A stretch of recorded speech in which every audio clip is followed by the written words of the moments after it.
Be, kain ka ng kain. Naubos mo na yung saging dyan, oh. Ano ba yan?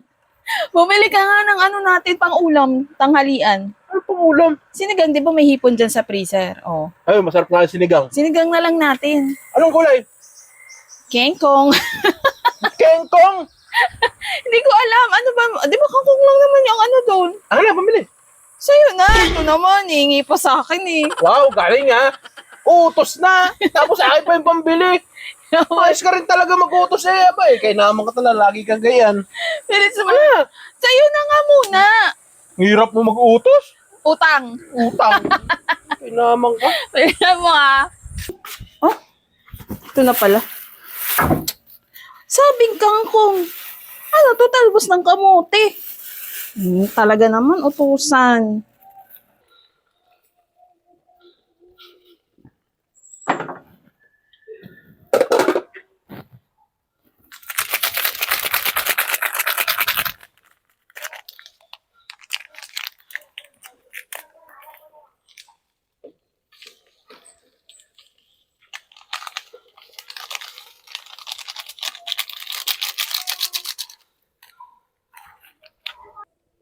Sarap nito.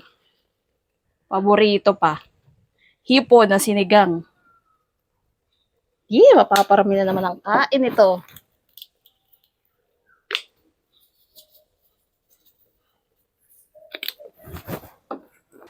Yun, ayos na.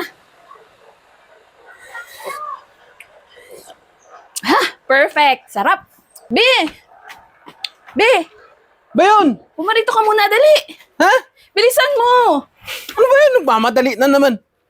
Dali, ikaw na munang bahala dito. Bakit? Ako, sakit na ng tiyan ko.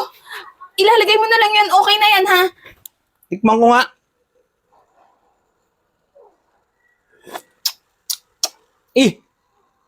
Ang tabang! Timplahan mo na lang ulit. Ay, sus! Kala ko ba'y templado na ito? Tabang! Tapos, lagyan ko pa ng bitchin at saka paminta.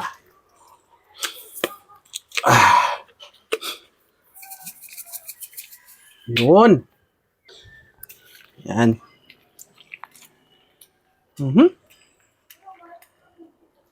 Patulan natin uli.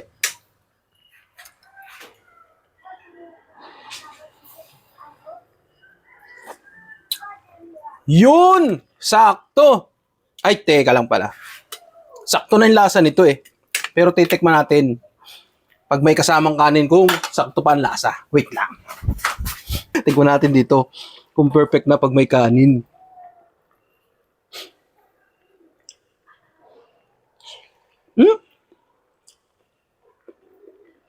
Ito pa nga.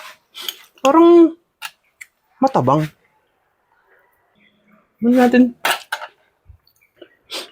natin ang hipon.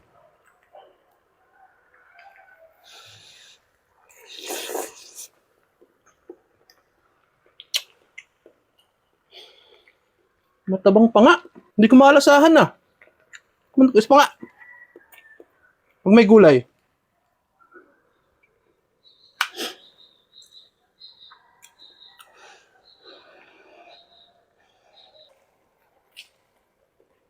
Be, ano? Ba't may hawak kang kanin? Tinitigman ko lang yung ulam. Tinitikman? Nasaan na yung ulam? Ay! Ano yan? Eh, sabaw na lang yung natira. Masarap na pala. Hindi ko na malayo na ubos ko.